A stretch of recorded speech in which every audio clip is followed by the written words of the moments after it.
Good morning, everybody. It's great to see you today. My name is Valerie. I'm one of the pastors on staff, and this morning I want to share with you one of my favorite parts of the Christmas story.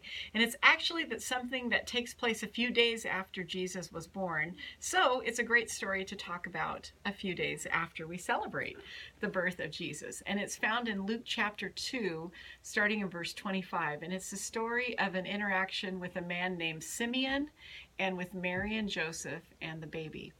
And it says, "Now there was a man in Jerusalem called Simeon, who was righteous and devout. He was waiting for the consolation of Israel." That's the comfort of Israel, the ultimate hope of Israel. So he was waiting for the Messiah, basically.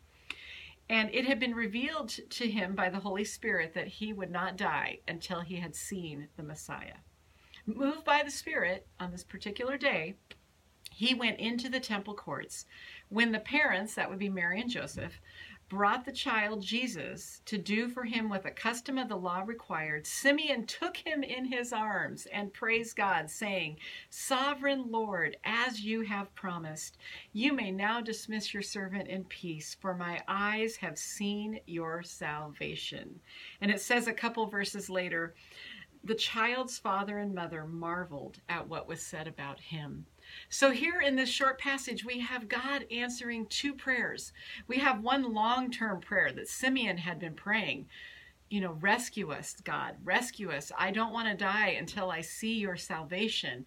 And then I'm imagining there was the prayer of Mary and Joseph saying, God, just confirm for us that this is real, that all this is what you wanted.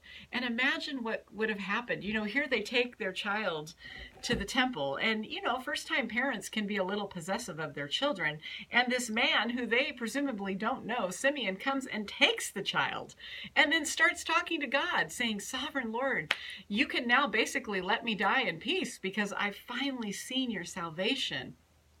And what a scene that must have been for them. But what an encouragement it must have been. What an encouragement to Simeon that God had not forgotten him, that God had not forgotten the promise he had made, that he would not die until he saw the Messiah. What a patient man Simeon was.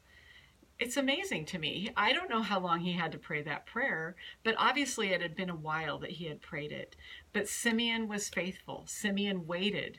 And he waited, but also he listened, because it said, moved by the Spirit, he went to the temple court that day. So he listened to God. He was ready to be part of that answer to prayer. But then Mary and Joseph, they were simply obeying the law. They were obeying the law that God had given all Jews by bringing Jesus to the temple that day. But they also listened.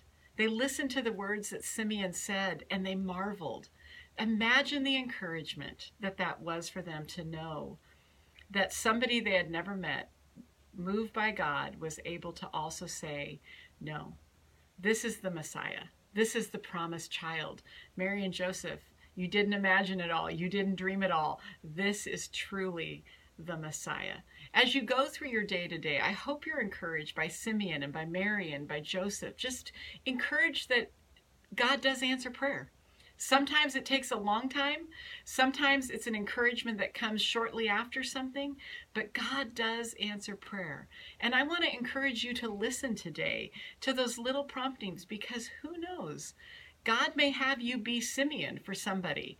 Maybe he needs to use you to encourage somebody today. So listen for that and be willing to obey and follow and know that God will answer your prayers. It may take a while, but he hears you. He will answer you.